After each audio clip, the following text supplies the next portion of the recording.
Assalamualaikum warahmatullahi wabarakatuh. Bismillahirrahmanirrahim. Alhamdulillah, alhamdulillah, alhamdulillahilladzi hadana lihadza wa ma kunna linahtadiya laula an hadanallah. Asyhadu an la ilaha illallah wahdahu la syarikalah wa asyhadu anna Muhammadan abduhu wa rasuluh la nabiyya ba'dah amma ba'd.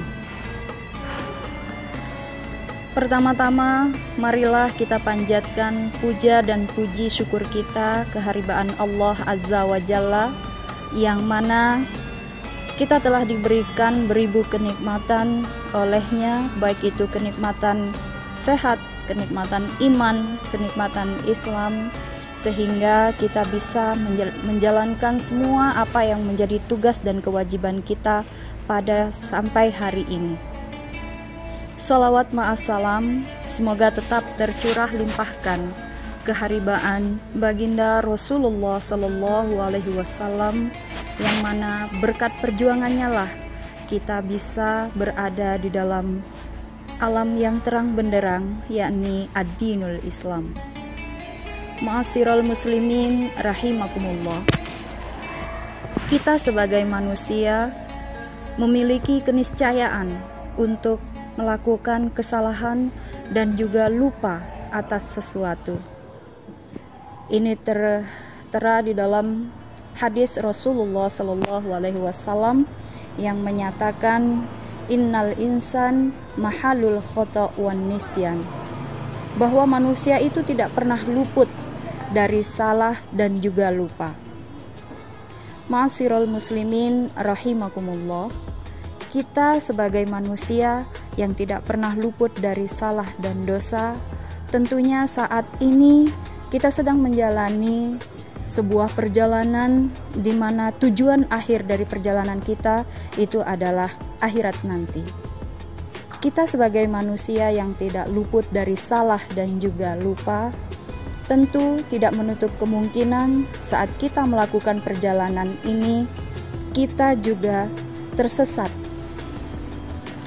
Jadi pada saat kesesatan itu kita lakukan, maka Allah telah memberikan solusi kepada kita, yaitu dengan cara memohon ampunan kepadanya. Ma'asyiral muslimin rahimakumullah. Ada beberapa sebab yang membuat kita sebagai manusia mendapatkan pengampunan dari Allah. Apa hal-hal tersebut? Yang pertama itu adalah tauhid.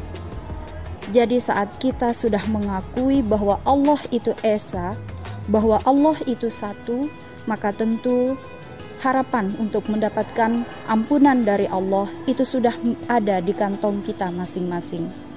Hal ini sesuai dengan firman Allah dalam Quran surah An-Nisa ayat 48.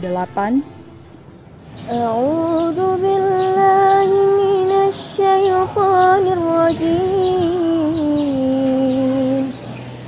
Bismillahirrahmanirrahim.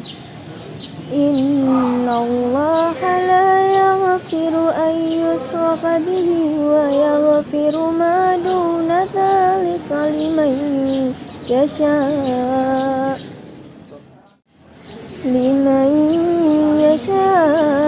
wa man yushrik billahi faqad iftara itsman azima.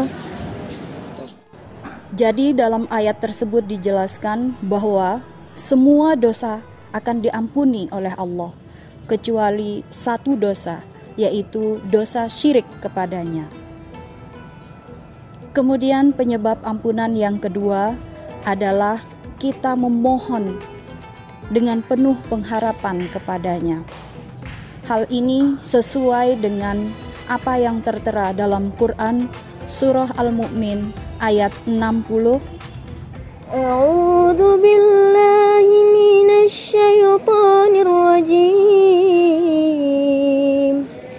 Bismillahirrahmanirrahim. وقال ربكم ادعوني أستجب لكم إن الذين يستكبرون عن عبادتي سيدخلون جهنم داخرين. Ud'uni astajib lakum. Mintalah kepadaku, niscaya akan aku kabulkan. Jadi saat itu sangat penting bagi kita untuk memohon kepadanya dari ampunan yang kelak akan menyelamatkan kita di hadapan Allah Subhanahu wa taala pada yaumil akhir. Sebab yang ketiga adalah kita menjalankan ibadah puasa dan juga mendirikan sholat. Sebagaimana sabda Rasulullah sallallahu alaihi wasallam, "Man shoma Ramadhana imanan wahtisaban ghufirallahu ma taqaddama min dzunubi." Yang mana saat kita melakukan puasa Ramadan dengan keimanan dan juga dengan mengharapkan pahala dari Allah Subhanahu wa taala, maka tentu dosa-dosa kita yang telah lalu akan diampuni olehnya. Kemudian sebab mendapatkan pengampunan yang berikutnya adalah kita melaksanakan sholat malam pada Lailatul Qadar. Sebagaimana yang kita tahu, malam Lailatul Qadar ini merupakan malam yang begitu baik, yang mana malam Lailatul Qadar ini siapapun yang menjumpainya, maka dia juga berkesempatan untuk mendapatkan pengampunan dari Allah Subhanahu wa taala. Sebab mendapatkan pengampunan yang berikutnya adalah bersedekah. Dijelaskan di dalam sebuah hadis, "Maukah aku tunjukkan kepadamu pintu-pintu kebaikan?" Puasa adalah merupakan perisai. Bersedekah itu menghapus kesalahan sebagaimana air memadamkan api. Kemudian yang berikutnya adalah kita melaksanakan umroh. Terlebih jika umroh itu bisa kita laksanakan pada bulan Ramadan seperti saat ini. Ma'asyiral muslimin rahimakumullah, kita jangan pernah merasa tidak dapat mendapatkan pengampunan dari Allah. Pengampunan Allah itu sangat dekat kepada siapa saja yang memohon kepadanya. Maka mari di momen Ramadan tahun ini kita jadikan sebagai ajang untuk memohon pengampunan dari Allah Subhanahu wa taala. Demikian, assalamualaikum warahmatullahi wabarakatuh.